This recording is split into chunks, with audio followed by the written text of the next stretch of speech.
Another upset that I really did not see this one coming was the Texans against the Jaguars. Texans come in and they handed the Jaguars a decisive 37-17 loss. I mean, both teams now 1-2, but man, the narratives between the two teams could not be more different, right? Same record, completely different narratives, because this game was shocker, I think.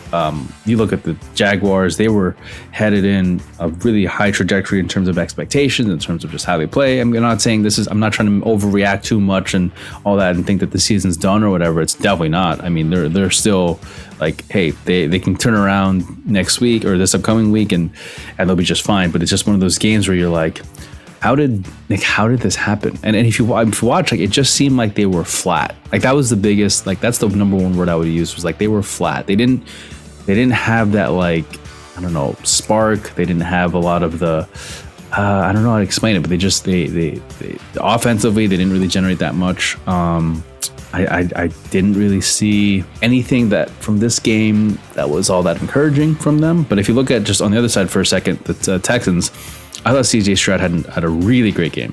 20 of 33 pass attempts, 280 yards. He threw two touchdown passes, no interceptions, and he just had that, like, he had this ability to he just made smart plays, right? He didn't have anything crazy. There wasn't anything like, high level, insane IQ football moves. It was just more of like, all right, like, he made the right plays when he needed to, and he made the correct plays a lot of the times on this game. So that was a really good game for him. Again, gets that momentum. Definitely being a rookie, expectations are high for him, but at the same time, expectations are also, like, he's a rookie. He's gonna have his good games and bad games, and also another rookie, Tank Dell for the Texans. I thought he had a really good game. 5 passes for 145 yards. He had two game-changing plays, I thought. First one, 46-yard reception in the first quarter. There's just that long ball, really great play, and he's to set that up for the first touchdown, and then a 68-yard touchdown that basically sealed the game. He counted for, I think it was 40% of the Texans' total passing yards. So again, big game from him. And hey, be careful. Like, the Texans, like, if they start cooking, right, and they start getting on a roll, and maybe not this year, but just in the coming years, 2-3 years, and they start developing these rookies and they start gaining more experience, this is how these kind of teams get on a roll and how it starts, right? They start becoming more, just more experienced and develop that skill and talent, and then they start to get more familiar with each other. So like CJ Stroud and Dell, they could just develop that chemistry, and things could just come together at the right time. So you never know. But again, it's games like these that are really encouraging for Texan fans, especially with the young talent that they have. And I think, like, on the Jaguar side, I have to figure out how to pronounce this. Foye Alukin. I'm butchering that name. But I'm just gonna call him Foye. I literally looked this up a while ago and I forgot how to pronounce his name. Aluokin. I think that's how it is. But you see, he had a really good game. Third consecutive game recording double-digit tackles, 14 in this game, and that was really great for him. Unfortunately, the rest of the defense, they didn't do that much, right? I mean, the Texans dominated. The rest of the team did not, on both sides, offense, defense, didn't do that much. I think in the secondary, they were not that strong. The Jaguars, I think there was some miscommunication. Doug Peterson alluded to that in his post-game, just some miscommunication in the secondary. But yeah, I mean, self-inflicted errors for them.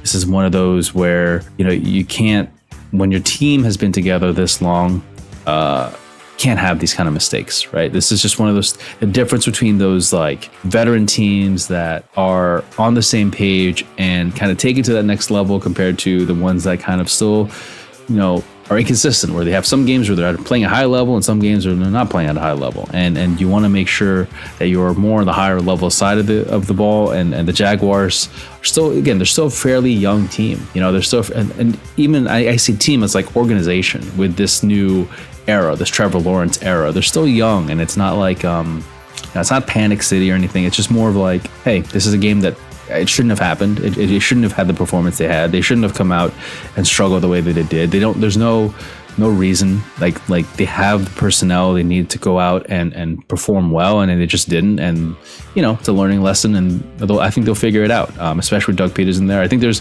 also some controversy, a little bit of like who's doing the play calling. I think Doug Peterson passed it on, but I think he's gonna resume. He's gonna take back the play calling duties, I think, for next week. I don't quote me on that one, but it could. I think that's what's going to happen. I just feel like too, like when you have Trevor Lawrence, and last year you had the success that you had, why wouldn't you keep continuing calling the plays, right? It's just one of those where I feel like, hey, like just keep, if it ain't broke, don't fix it, right? Keep continuing on, and also I think it's just good development for Trevor too. Like and yeah, but these are the kind of games that are tough, and you learn from it and you move on. I think there's, give credit to the Texans here. They played well against a team that made it far last season into the playoffs, or made a run into the playoffs, and this is just one of those games where Jaguars turn the page and move on, and hey, better it happens now than later in the season when your season's on the line or whatever, right? So that was an upset though, but credit to the Texans. I don't think this was a shocking game, but I don't think it was you give credit to the Texans here. Like, this was not a game where I felt like I could not have seen it coming. It was more of, you could see it happen if the Jaguars didn't play well. And I felt like the Jaguars were more than likely going to play well, but they didn't. So that's what kind of makes it, to me, a bit of an upset, is that I thought the Jaguars would come out stronger than that. But it happens, and they'll move on.